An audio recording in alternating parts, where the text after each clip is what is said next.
Hello, guys. How you doing today?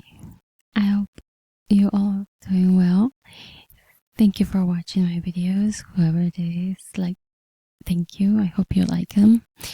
So today, we start a new book, and I have to say that I read this book. It's called the Re-Enchantment. Here you go. There you go. And I have to say that I totally forgot exactly where it was. Let's read a little bit of what it is in the back. So the Re-Enchantment is full of magic insight and profound realization about the nature of spirit and life. Hank Wesselman is a master teacher of shamanism. Re-enchant your life by reading this excellent book. Oh, okay, I remember now. So, yeah, okay. What we're going to do on this one, we're basically gonna go on a chapter, and then I'm gonna read a paragraph, and then I'll remember from that, because I don't want to read the whole thing. So let's start, okay? So let's start with chapter 1. I'm not gonna read the introduction because I want you to read the introduction.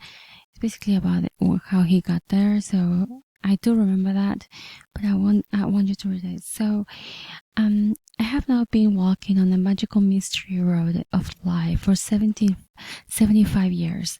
The magic and the mystery began in my childhood in the early 1940s, but I had no understanding of what was going on then, nor any clear idea of that for which I had signed up. Yet I remember the first time I experienced being enchanted. Perhaps you do too. In my case, I was about 3 or 4 years old, and my family and I live in an apartment on New York's Upper East Side. One day, my mother took me to the Central Park. I remember staring out at the trees from my stroller, taking them all in, and suddenly I had a deep insight. I saw them as living beings like myself, yet different. And then there were the pigeons on the sidewalk, booming and cooing, moving and hustling each other for the breadcrumbs my mother spread out for them. They were also living beings like myself, yet different. And then there was a squirrel. It was just your average, everyday gray squirrel. It was perched on the gray trunk of a large beige tree. I don't know what that is. Its curled, fluffy tail twitching with alert intensity above its back. Its liquid yet black eyes staring straight into. It's probably gonna say my eyes. My soul, actually. Oops, there's a little fly around.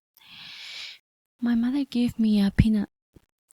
In my innocence, I held it out. The squirrel, conditioned by countless generations of curious children, approached tentatively, jumped into the edge of my stroller and looked deep into my eyes for a long moment. And then it snatched the peanut in one swift gesture from my trembling little fingers, retreating like a flash into the tree trunk, where it shredded the shell and ate the peanut with great gusto. Then it returned for another. In those moments, I was enchanted. It was a thought a spell had been cast over. I had been entranced by none other than Mother Nature herself through a rather hyper furry ambassador. This initial experience remains with me to this day, and there was more. So, I remember now. I remember a lot about this story. So basically, like, this is I think this is a teacher, and he gets really into this, like, what's it called? He gets super, like, spiritual. And well, that was his first recollection of enchantment, right? He felt enchanted by nature, basically.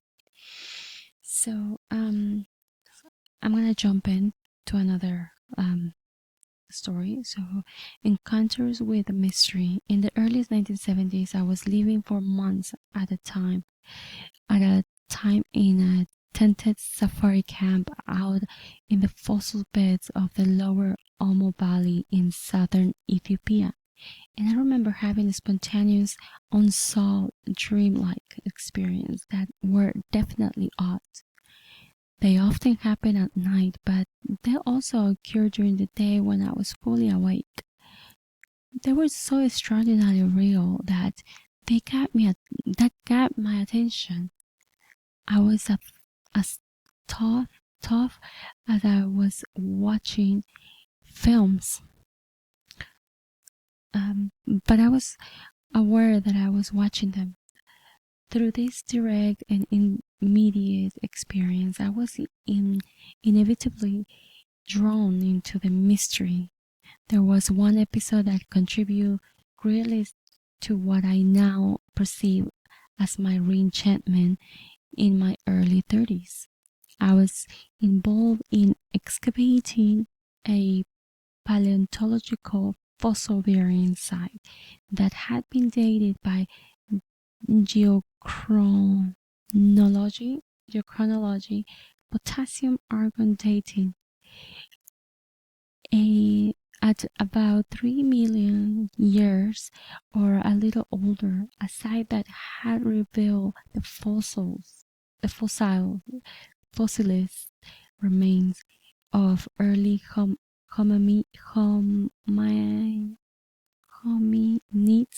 Still, sorry about that.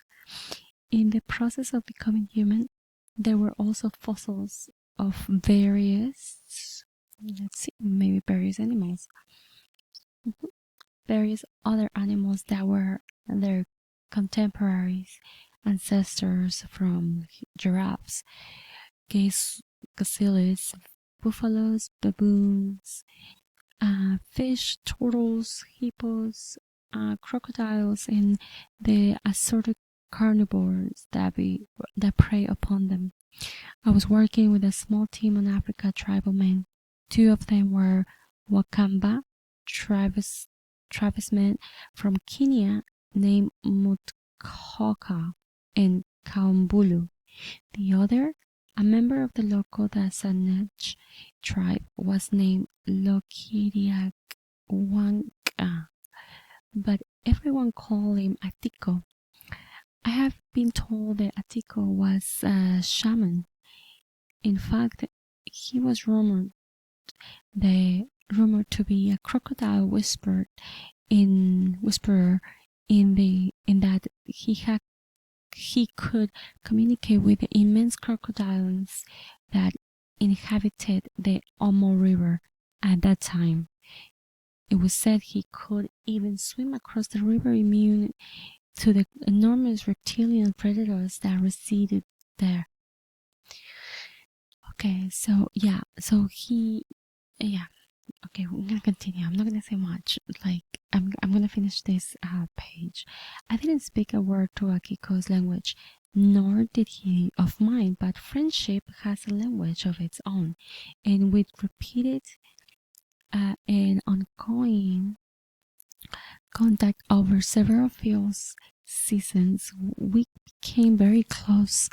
I could speak a little Swahili by then, about which, or perhaps below which, we had a system of non-verbal communication that worked very well.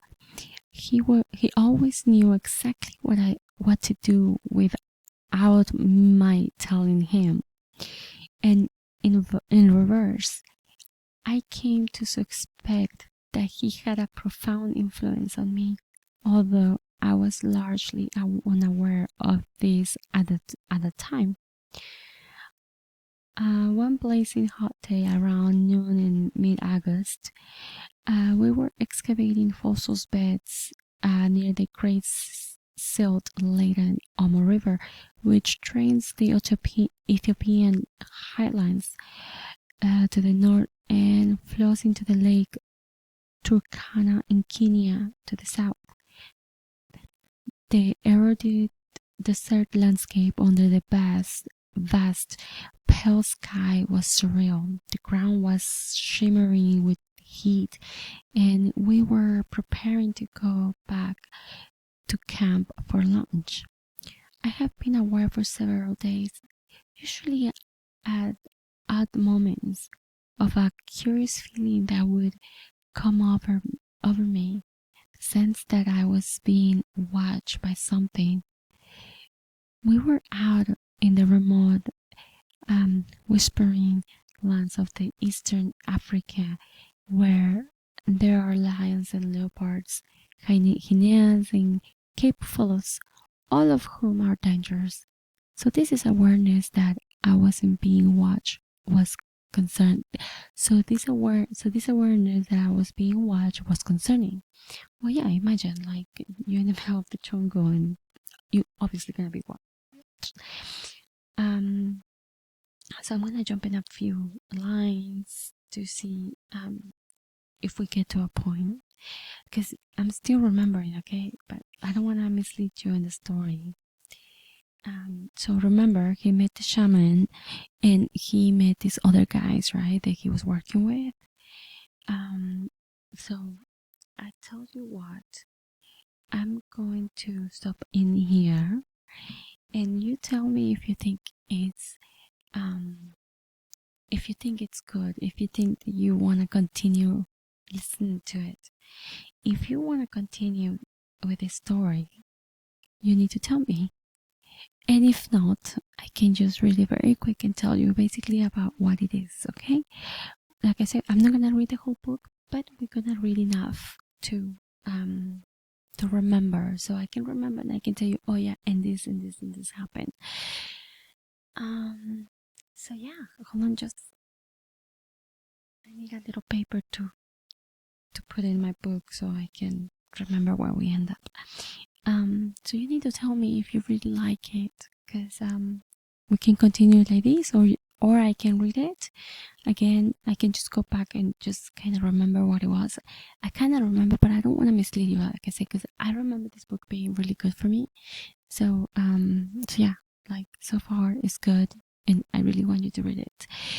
But I'm gonna give you a little bit of the back. So it says, in a time when our scientific knowledge has been greater, why do so many people feel unhappy and alienated?